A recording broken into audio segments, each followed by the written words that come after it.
Oh, I'm back. I don't know why I'm always so discombobulated every time this camera starts, but I gotta get my thoughts in order. I gotta figure it out. And this is another doozy of a batch of footage. Another crazy week with things happening. I feel like we're getting kind of close to the end here, and we're getting kind of close to solving this secret invasion mystery scenario with scrolls. Ooh, and then it's terrifying and scary, and we have a lot to talk about. So, um, I'm Agent Prescod, as per usual, and this person that I'm talking to is the only person I've spoken to for weeks. We're going on five weeks minimum now, and I'm gonna need you to tell me what your name is. Mary. Mary, Agent Mary. It's in my notebook somewhere. I'm really good at remembering things. Um, as everyone might be able to see, since the last bit of footage, I did leave my bunker here to go get a haircut. But I asked the guy cutting my hair if he was a Skrull, and he said no.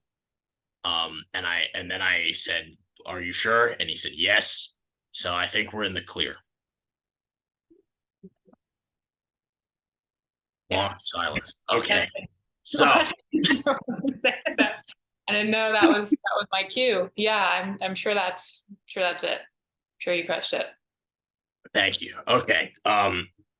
Yeah, I made him pinky promise and crosses and he didn't cross his fingers, so it felt pretty foolproof. Um, but this batch of footage, Agent Mary, I'm curious. This show, this series, this mystery has unraveled in ways that have been both fun and disappointing to me. And I'm curious your take on the second to last, probably, batch of footage that I will be able to obtain. Yeah. It was not a flashback episode like I was very heavily predicting. I'm kind of surprised, which is like fine.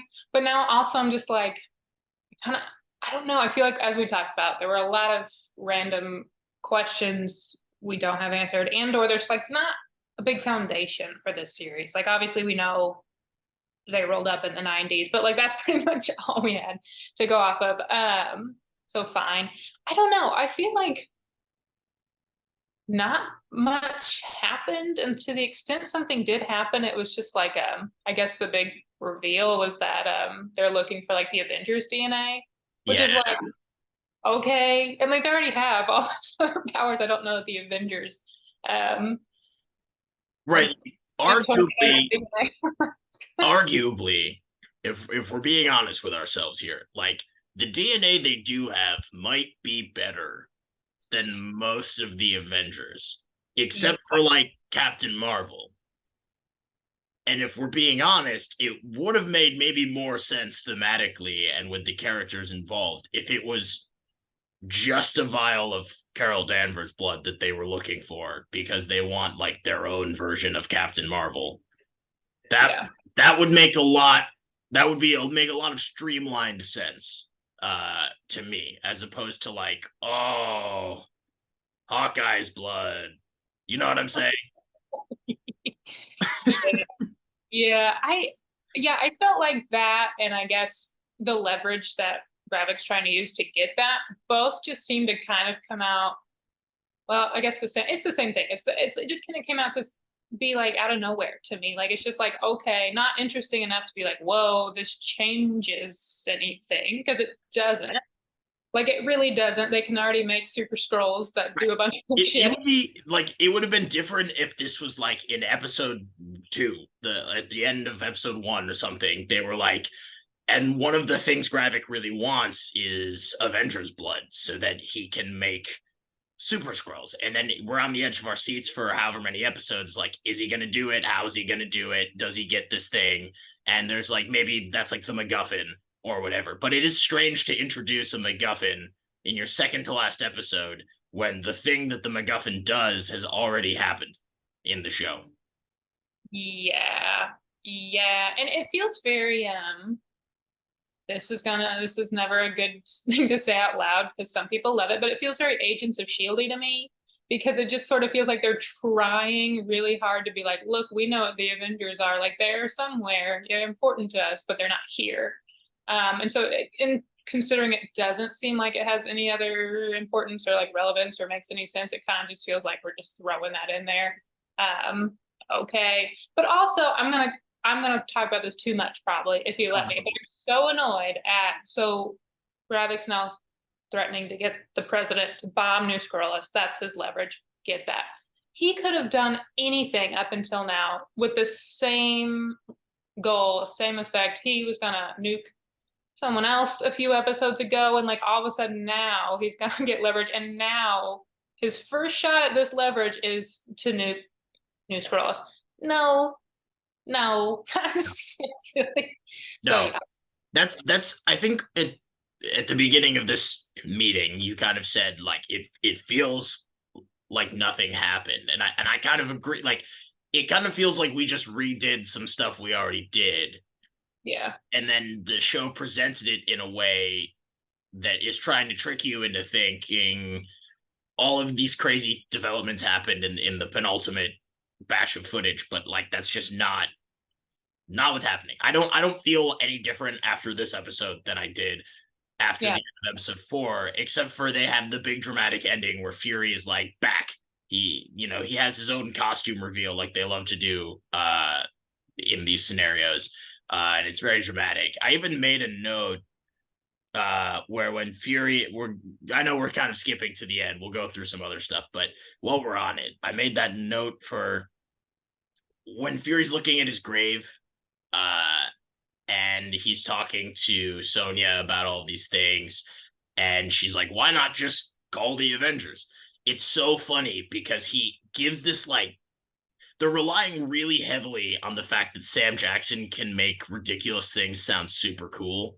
And they just give him this like really convoluted dialogue that's well written in a sense, but also kind of doesn't make sense at all. Like he doesn't really answer the question. It's almost like he had a friend break up and his parents asked him, "Oh, why does so and so not hang out with you anymore?" And he doesn't want to really get into it, so he comes up with this crazy answer where he's like, "I'm independent now, and I got to do this on my own." It's like I just don't feel like what I wrote down was I feel like that's not a great answer, but goddamn Fury spitting because he says the delivery is so good, and Sam Jackson is Sam Jackson. I mean, Nick Fury is Nick Fury, and he says these things. I don't know who Sam Jackson is. He says these things. And you're like, it's great. I could listen to him talk like this all day, but he's actually not progressing anything or explaining anything to me at all. I understand why it would be frustrating to be married to him. Let me throw it that way. Yeah, I also very much watching that the first time I was like we get they're not in this show. We all get that, but it's like, yeah, it's like we can't just keep relying on them. It's like this isn't for like groceries. Like this is like I know. Like I kind of feel like nuclear in theory, right? The extinction of the human race. Who knows what happens to the planet itself? It's like this is like when you ask for people in general to help. I get who can you trust? I get that, but at the same time, yeah. What did he say too? He's like, they can't defend the earth as well as I can. I'm like.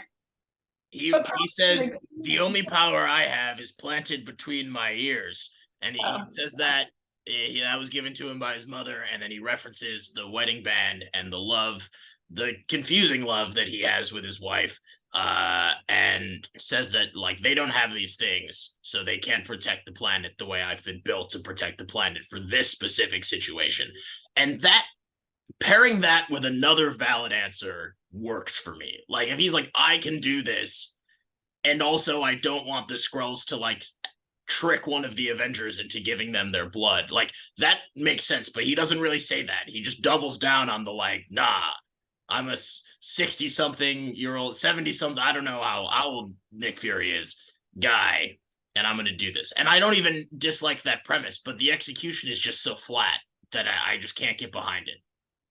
Yeah, and it just doesn't feel like at this point, with what supposedly the stakes are right at this minute, it doesn't feel like the best plot or story to like make that work either. I think there are plenty where it could.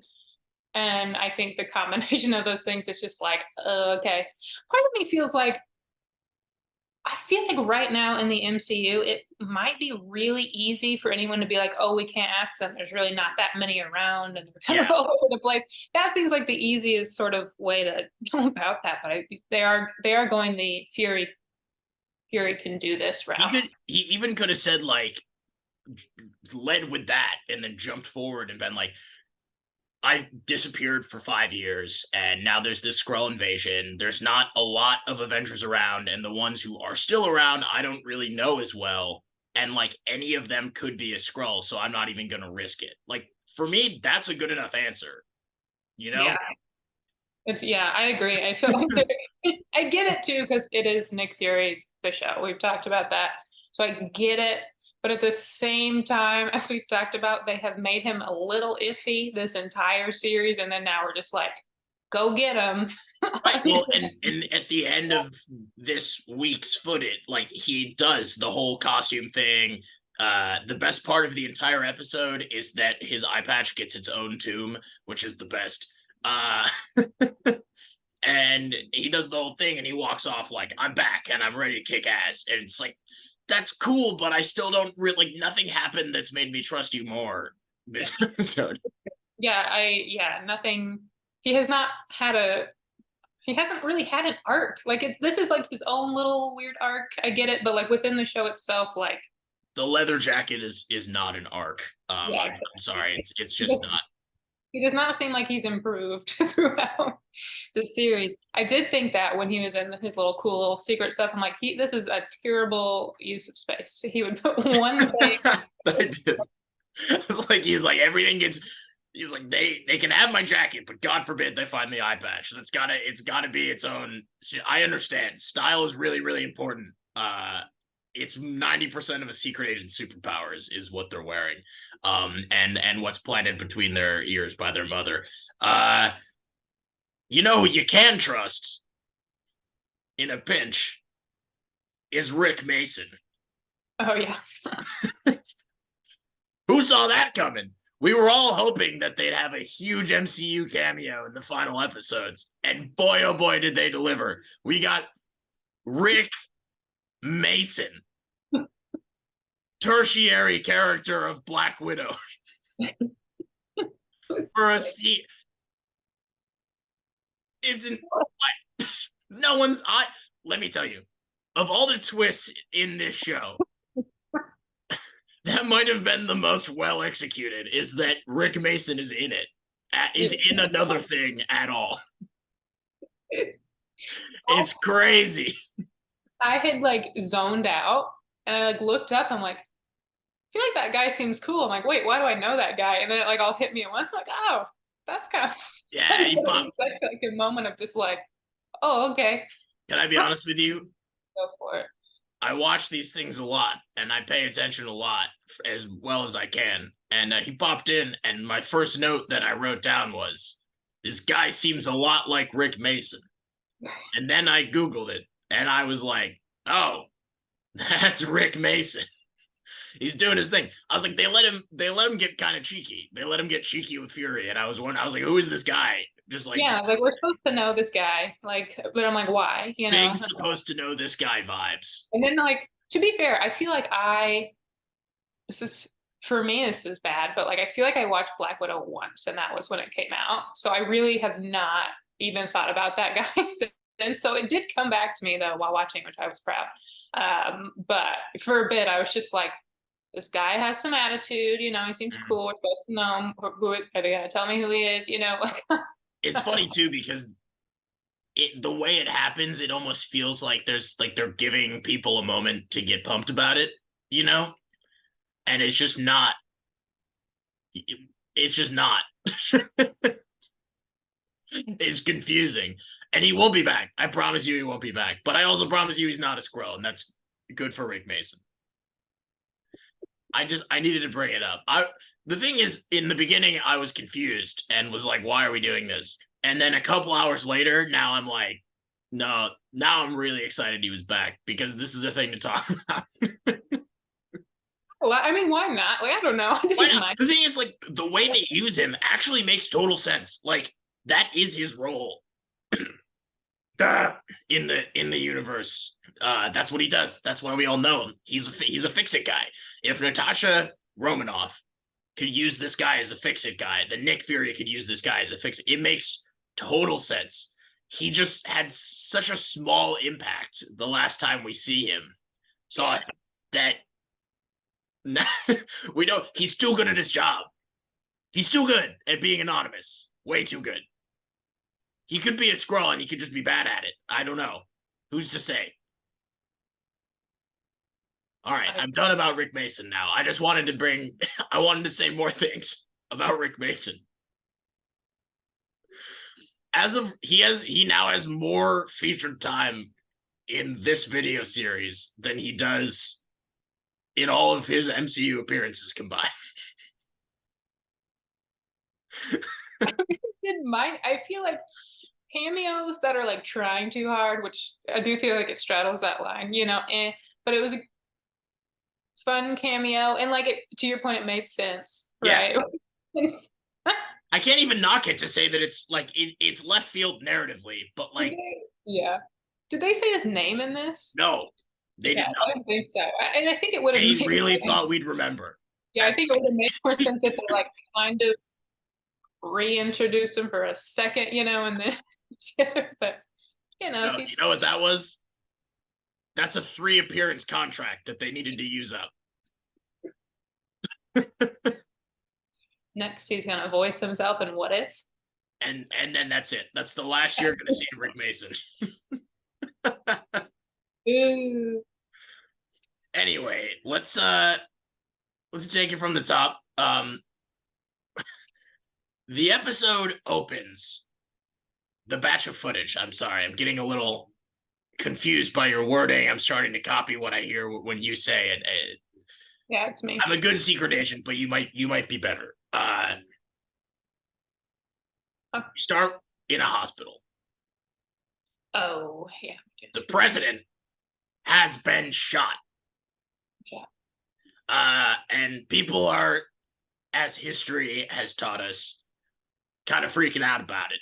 And Fury makes it his personal mission. He's like, I'm going to literally pull up a chair and sit in front of this president's door. And I'm gonna take charge. And that doesn't pan out the way he thinks, because literally the first person who shows up bests him.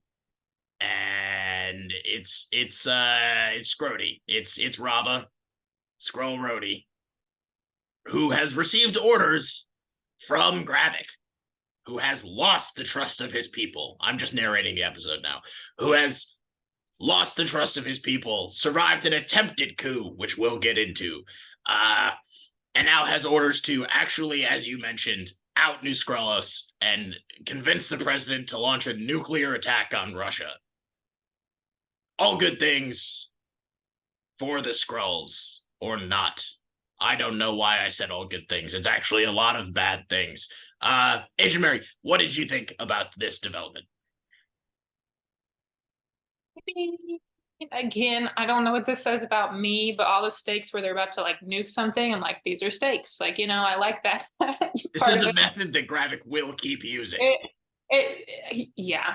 Again, do I think they're going to nuke someone like in a MCU Disney Plus series? No. But it'd be bold if they did. But okay, so there's some stakes. We have some, sorry, Tom, specific thing that's happening that we like know is gonna be the next episode, sort of like they're trying not to get that to happen, presumably. Cool. But like I said, it doesn't make the most sense. No. Based on the fact that it doesn't really make sense, or needed to happen now, or needed to happen in that way, and it seems just not great. But okay, you know. Also, again, for the leverage for the Avengers DNA, it's like all the things we just talked about is just sort of like a cool. That's why it doesn't have anything happen, because it's like they're telling us what might happen, but nothing else has changed. Like nothing else has changed at all. And Nick Fury does sit in front of the door. All I'm saying is, as a secret agent, I never would have called it Harvest. It's too on the nose. Yeah, I would have called it like cornucopia. Also, why was he sending in people? Did he say that, like, why they were collecting the Avengers DNA in the first place? Did I just miss that, or is that just like Super Skrull. They wanted basically the Super Skrulls they have now are like B tier Super Skrulls, and they wanted A tier Super Skrulls, but they had to settle for B tier Super Skrulls. And by B tier Super Skrulls, he means the DNA of the alien that killed the Avengers. Yeah, that's Not good enough. Not good enough. Okay. Wait, did Fury know they were trying to make Super Skrulls? I'm confused because he said like after Endgame. I thought he said he said it. Yeah. Okay. Yeah, I think he did, or at least he had the inkling that they would probably want to do that. Okay. I do like the idea though. Sorry, I have something in my throat. I gotta wash it out. Keep the mind sharp. Sorry. I was gonna say while you're doing that, I do feel like this is another example of a very common MCU plot of we have more or less a super soldier serum that we're all real upset about is floating around. We don't want the wrong people to get their hands on it. I feel like we get that every other project. Oh God. Sorry. But I do feel like we're kind of back to that plot, like of, someone's gonna make themselves super, and that's the driving point. And then we've got the Skrulls still on the side, but it's like, so why isn't that okay anymore? I don't know, but it kind of diluted the whole we care about the Skrulls taking over the planet thing versus just the we don't want them to be super. And I get they're kind of related. But speaking of diluted, this is not. Okay. That's staying awake over here. Okay. Yeah. So I agree with the things that you're saying. I do like the idea that someone like a government agency or a government secret agent person would go to the location of the Battle of Earth after the Battle of Earth and be like, there might be some DNA I could use here. That's actually kind of a fun idea. Again, this secret invasion, as I've been calling it, I don't know if you picked up on that,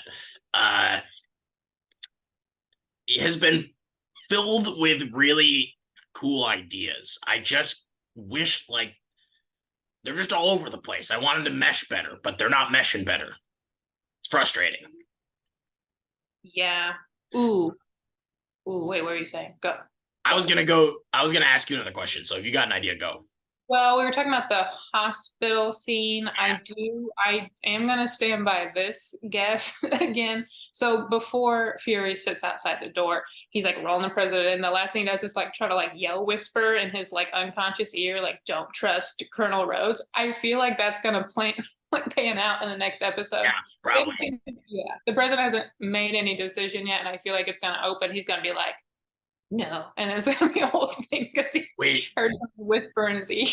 We have been assuming this whole time that President Ritson was gonna die or be a Skrull. But what if the real twist is that that's the one, like he's the one guy who is neither of those things and saves the day, and it just so happens he's at the end of his second term. True. I mean, presumably he's not a Skrull because why would Rhodey have? Yeah. At this point, I think we can write either that or he's just really, really good at being a Skrull. Or he's really bad at it and he forgets what he's doing. And what if he's like a double, like Bravik planted him in case Rhodey found? I don't know. That seems like something that they might try to do here. I don't know. But what I wanted to ask you specifically, as our resident fan of Colonel James Rhodes, and now maybe fan of Rava, Skrull impersonator of James Rhodes, every week I've been really enjoying this aspect particularly. Don Cheadle is, as people are calling him, is having a blast. and I think it's fun how sassy Rava is, and I brought this up in the past, but just like the way he struts in the hospital, and he's like, "Where's the president?" And they're like, "Over there," and he's like, "Damn, people just give out classified information." Like that I am enjoying his vibe, her vibe in this scenario. And as a fan of Rhodey, I'm curious how you feel about their portrayal of Rhodey as like Skrull Rhodey compared to normal Rhodey, and if you hope any like how do you think they're gonna play that in Armor Wars when it's jumping off of this? Yeah, I mean that's definitely a good question. I enjoy her Don Cheadle's presence like at all times, and I agree. Like he seems like he's having a good time, and he's definitely been sassier, as you say, in this series as well. But he's always been a little, cheeky, sassy. So I at first I didn't think that meant scroll, but I do think that's kind of one of their tells at the end of the day. But so I like his acting still in the scenes, like knowing it's a scroll, not knowing. Like he still just has a great presence. I still like the personality coming through the character, whatever. I do think it's an interesting question of like going forward with Rhodey, because I think that's like the most delicate thing of all of this. It's just like how is the MCU gonna like take that character, give him his movie, right? And or the character we all like given this. Obviously we're gonna learn how long he's been a scroll, presumably relatively soon. Yeah. So that'll be interesting too. Which I think will play into it. I still stand by my theory that really it's just been since the Falcon and the Winter Soldier, so it's not really gonna like matter much. Because if they make it Endgame or pre-Endgame, then they have to narratively deal with the fact that we will have to watch Rhodey relearn that Tony has died, and that'll be a whole thing again. You know? Yeah. So it depends whether or not they want to deal with that. Yeah, it would definitely, and again, to your point, it depends on how much they care at this point. But I feel like like plenty of fans would be disappointed to have to go back and watch all that with like him being a scroll. And that is what it is to some extent, but also it's just like I don't know that they would really want to fuck with that, to be honest. Mm-hmm.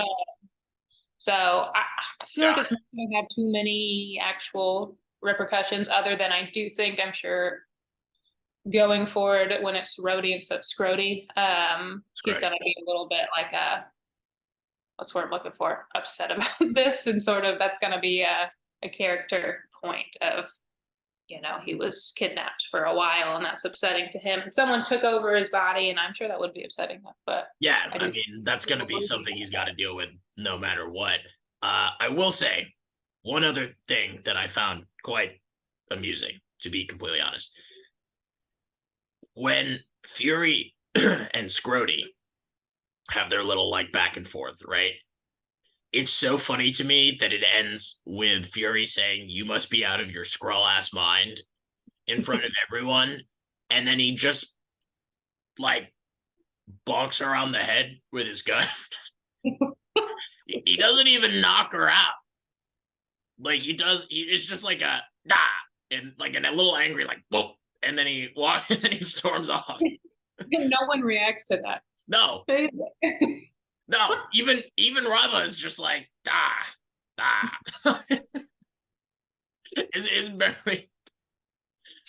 It's bananas. It's bananas to me. I could never do that. Well, it was wild because the whole concept was if he does shoot him, they're all going to shoot him. Right. But then he just straights up. And it's not like that hard. That's the thing. It's not enough to make anyone unconscious. It's not. It's just like a minor inconvenience. Like Rama might have like a bump on her head later, and that's it. That's how you know he's ready to save the planet. He's like, "Fury's back, baby!" Boom, and then he walks away.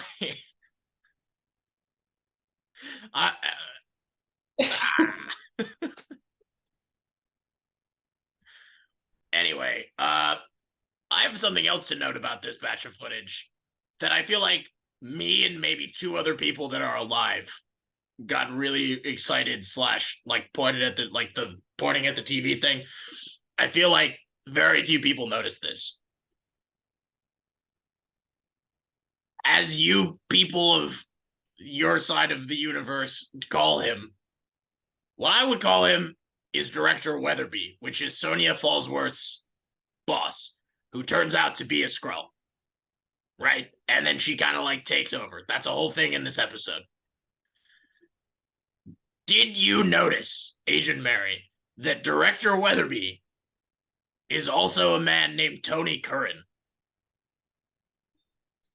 And Tony Curran, this same actor, depending on how you feel about the events captured in footage that some people call Netflix's Daredevil, this would be his third MCU role. I did not. No, it's not. That's insane. He looked very familiar, but I'm like, I don't know where. Get somebody else's number. He's great. Happy for him. But he has now 3 very small appearances in the MCU, and it's all the same guy.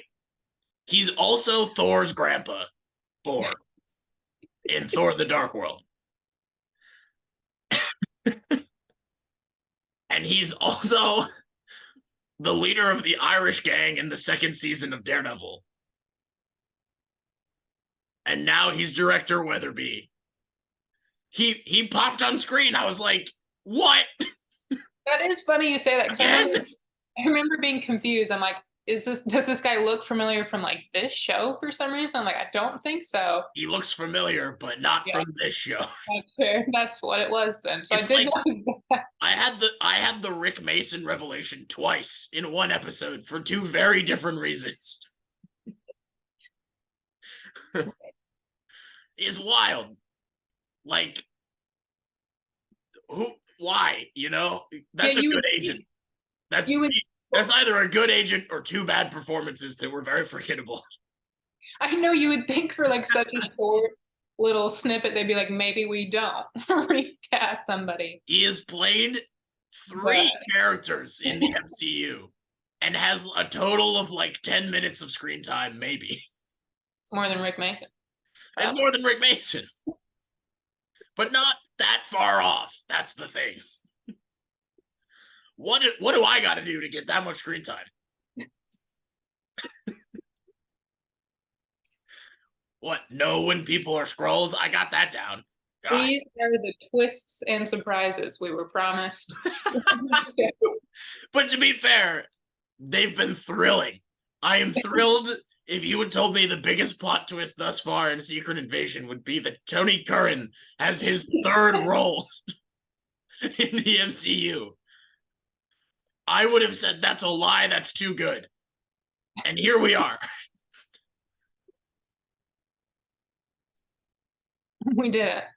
For all I know, there's a 4th Tony Curran out there, and I just don't know about it yet.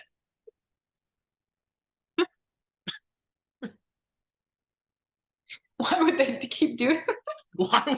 Why? Twice is one thing. Twice is what? 3 times? What is going on?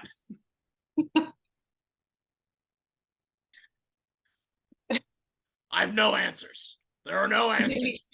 Maybe the Irish gang just really rose to prominence. That's what I'm saying. So Boar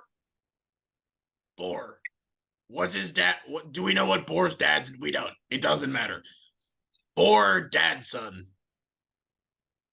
reincarnated as an Irish mobster in Hell's Kitchen, New York, and then rose through the ranks and changed his name to be Derek Weatherby, director of another spy organization of which I am not entirely sure. Is it MI6? It's SIS. Ah. Because she said it in this episode. I was like, oh, so that's a thing. Okay, you're right. I just forgot to make note of that. No, but I do remember that was like the first time. Maybe they said it before and I missed it too. But that was the first time I actually recognized the name of this any. Is why there's 2 of us. Yeah. We need one of us to be gobsmacked by a 3rd Tony Curran, and we need you to pay attention. I'm crying over that. It makes it so much better. I recognize that guy now. Like confusing, and now I'm just like, I would Hold like on. to watch the making or assembled. What do they call it? Yeah, the assembled episode for the show, and I want it to be about. A good a good like 5 minutes of the assembled is just him being like, I cannot believe they called me again. He's like, I didn't even audition. They just called. He's like, it actually kind of hurts because I did audition, and every time they asked me to explain who I am and what I've been in, it's been tough. It's been tough. In another world, he was also in the Flash TV show, so good for Tony Curran doing his thing. Oh man, whew, that was quite quite the sidebar, but it was necessary. I used like 4 question marks in my notes when I was like, Tony Curran. I hope he sees this. I really do. I just talked about him for so long. I just got a 10-minute warning. I'm keeping this in the don't. No one edit this out. I got a 10-minute warning that we need to switch to the next Zoom call because that's how we communicate as secret agents. And I used most of it to talk about Tony Curran, and I'm still talking about Tony Curran. Okay. Moving from Tony Curran. So there are like 3 other major things, if I'm counting correctly, that we should probably talk about and or cover. One of the first things that I want to bring up is Sonya Fallsworth. We've kind of mentioned that she's in this episode and that she figures out that her boss is a Skrull and takes over. And we know that she kind of unites with Fury at the end, and it's leading into her being a major player in the finale. The funny thing about Sonya Fallsworth in this footage that we've been seeing, though, is that it kind of feels like maybe she should be the one who's just like handling this situation. I wrote down maybe Fury should just do what Sonya is doing. It's working. Do you have thoughts on this? Because every time she pops up, she like gets the information and she figures out who's a Skrull, and she gets out rather unscathed. She's like a step ahead of everyone. Literally, the only thing is at the end when Fury's like, well, Rhodey's a Skrull, and she's like, what? I'm like, how did you not know that when you knew all of these other things? Yeah, do you have thoughts on Sonya? Delightful. Every time she pops up, I'm excited. Yeah, this episode really made me go, why wasn't she in more of like a closer to like a Talos role in terms of like how present and like with Fury? Because like they also have a good back and forth. She's also like great in the sort of role she was in this episode and stuff. So it would have been nice to have more of that. But I think that's a common thought. I almost wonder, don't know if it's true, and I just had the thought, but I almost wonder if like this is more of a way to like establish that she's in the MCU and she's going to pop up in other things as the head of the SIS. Because I think she's a cool person to have around, as sort of like a new wave Fury in a sense. That's also not Val from the CIA. She was also given off. I know. There's a lot of like replacement Furies that are all kind of starting to pop up, and I'm still not 100% sure which one's gonna stick. I know Val is like evil replacement Fury, so that's her thing. She's like the Norman Osborn, Dark Reign, MCU, whatever. But I also kind of feel like they're setting Guy up to potentially be like young Fury with sword or whatever. I don't know, but yeah, it would be cool to have Sonya stick around. I feel like, again, as you might call her, Olivia Colman acting as it's so good. It would be a shame if this was the only thing that we saw her in. Yeah, I agree. Yeah, I definitely felt like she stood out this episode. And yeah, it made me more so even than usual go, why wasn't she in this one? Like, Yeah. why?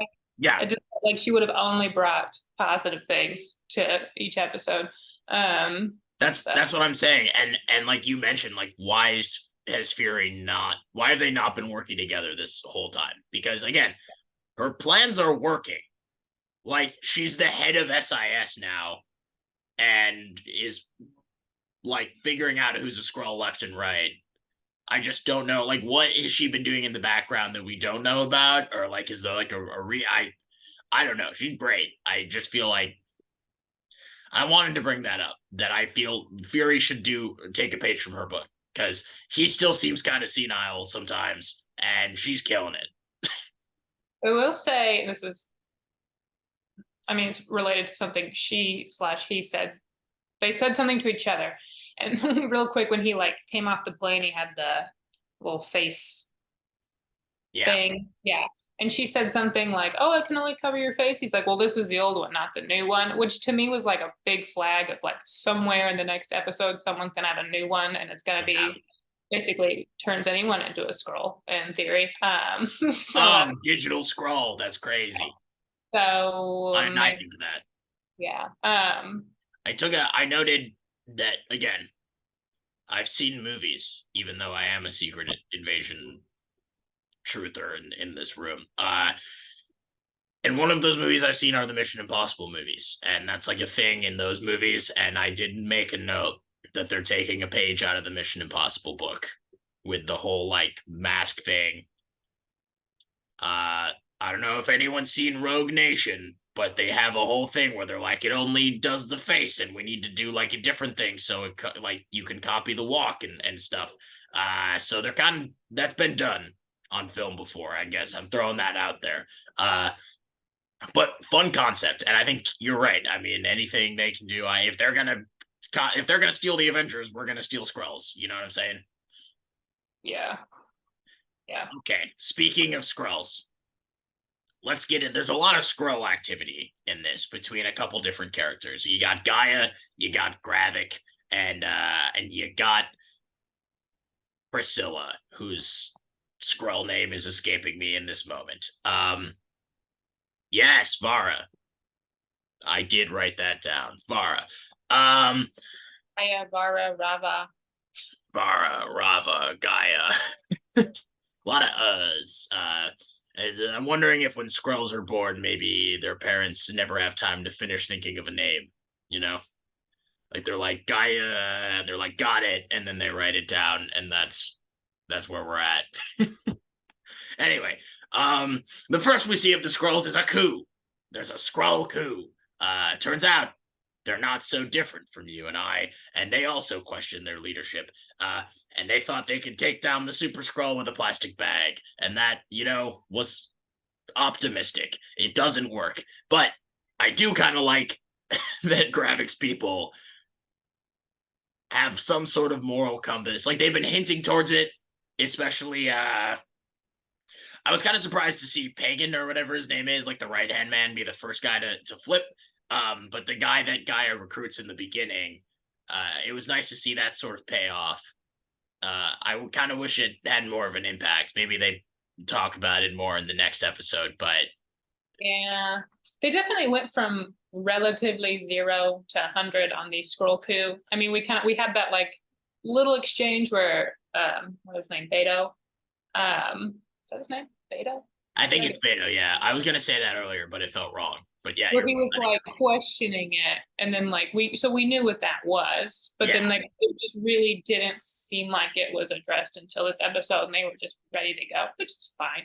But I think it's like a lot of things in the show are it's just like, okay, this is happening now. Okay, I'm glad you said that because I was gonna connect two of these Skrull things with one point, which is that so much of the Skrull stuff in this episode is the epitome of my issues with what's been happening, and that it's such good concepts where on paper, like I wrote down, this is the first time we see Gravik take his Skrull form for like an elongated period of time.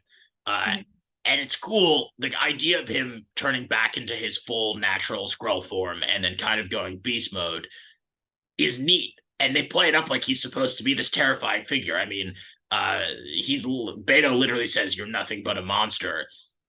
But at the same time, it's like I can see where they want him to be scary, but he's not that scary. Like I wish he was scarier. I wish that there was more fanfare than whatever kind of like bland moment we got.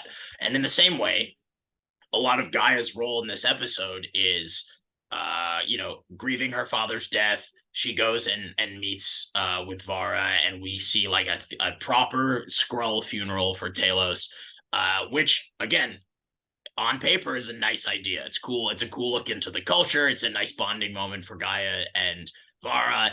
And yet I just didn't feel that sad. Like I wish it was sadder. And I feel like Gaia was like, Dad died, that sucks, and then immediately moves on to talking to Rava about Fury. And there again, and like I get it, but I just wish there was more. Like it just sort of happens. Like he dies and then he has a funeral and then his daughter's like, Dad's dead, and then they move on rather quickly. I was wondering if that felt the same to you, or if maybe you felt more of an impact there than I did. Well, it's funny you say that because I mean, it very much did not feel, impactful. But I also just really didn't think about it because it felt like the end of last episode when he actually did die, it also felt like, okay, he's dead. And I just felt like I'm still in that spot. And that's exactly kind of how it played out. It's like, well, he's dead. So it did not stand out to me while watching it, but that's because it was kind of already like that. So I do agree. But yeah, I honestly I was already just past it too. I'm just like, yep, let's go. Yeah.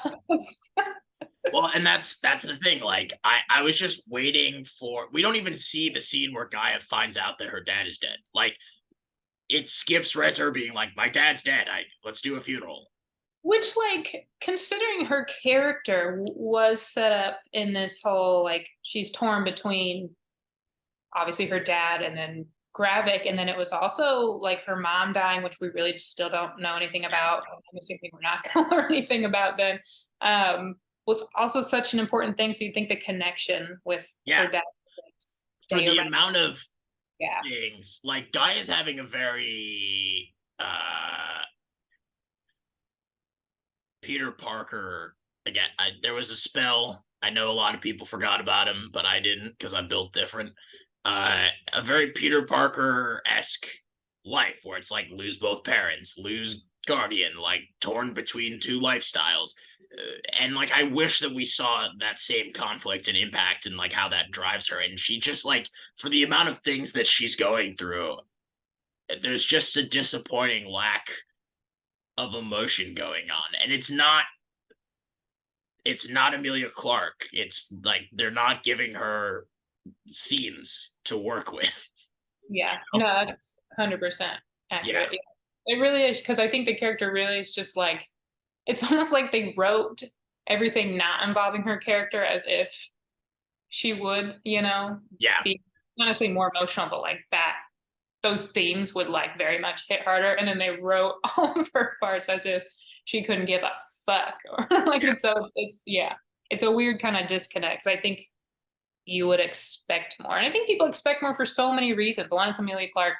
It's one of the biggest characters in the show.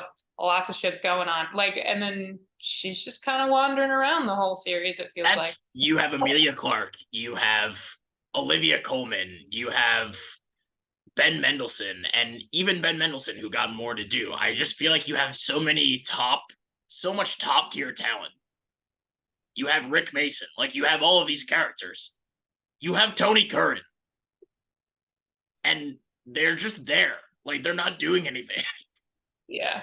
Not anything substantial. Like, they just, like, pepper in with charming scenes. I'm like, what is going on? Like, I just don't care. Which is a shame, because I've dedicated so much of my life to this. I'm in a bunker. I faked my own death. I thought this would be more interesting. And it's not. Yeah, I'm trying to think like what has actually happened since the beginning of the first. You shouldn't have to. That's the problem. They had the bomb in Moscow, right? That happened. The fact that you're making an effort at all is a bad sign. Like that happened, and I remember at the time thinking, "Oh, things are happening," which is sad now because that happened. Taylor's died eventually. Gaia escaped, kind of. Oh, Super Scrolls. Remember in Graphic Guild, Super Scrolls. And oh wait, found out Fury to wife. So Yeah. that's like five.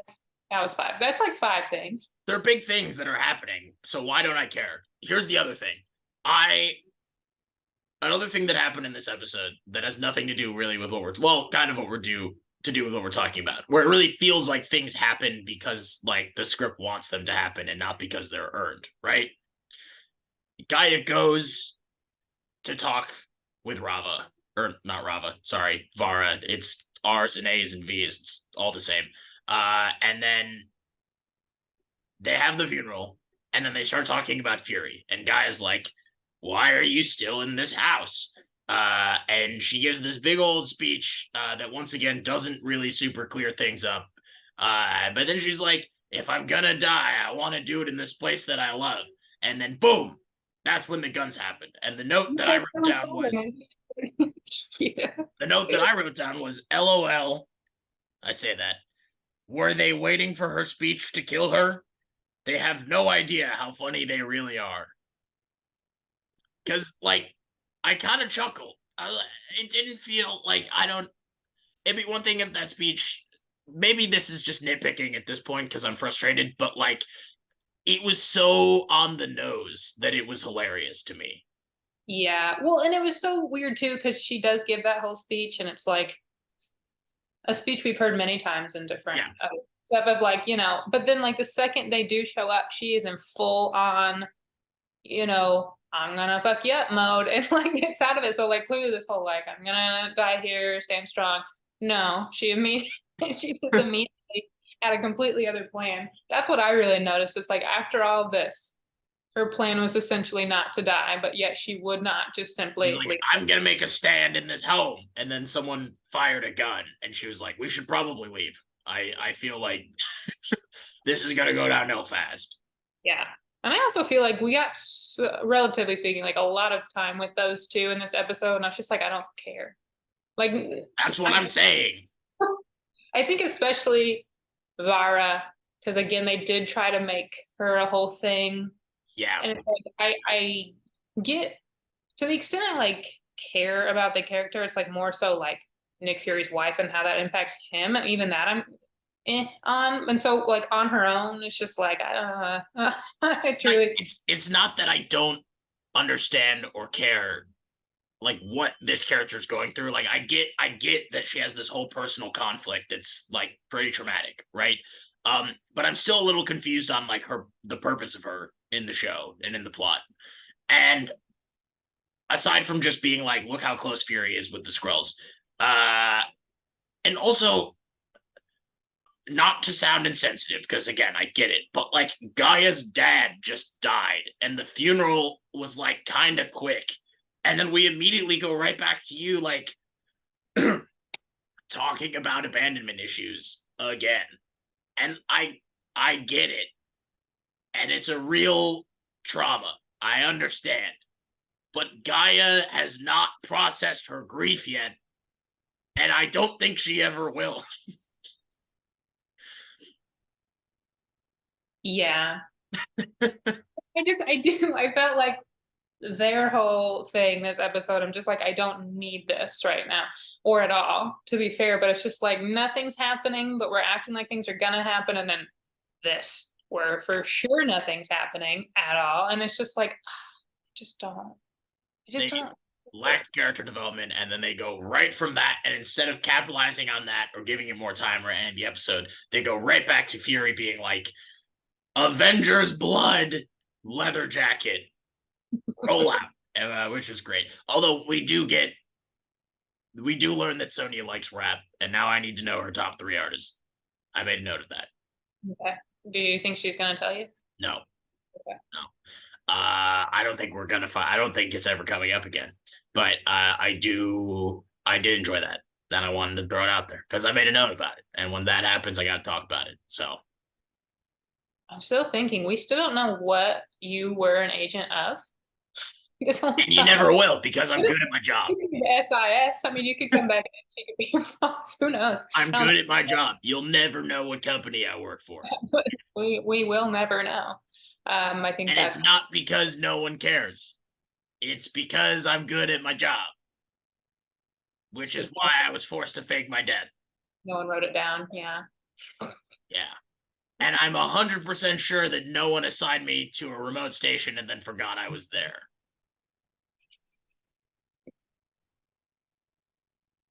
Right? Yeah. Right? Yeah.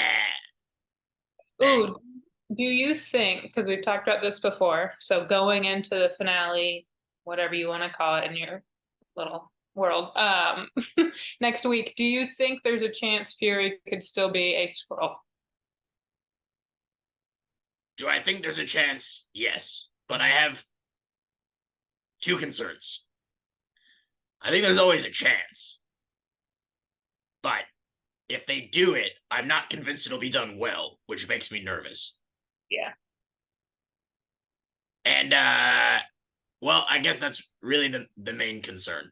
I just don't I'm not convinced by the last couple episodes that that would be done like tastefully is not the right word, but like Well, you know, yeah. Yeah, yeah. okay. And I also just don't know at this point I don't know what we'd get from it. Like aside from just the shock value, Yeah.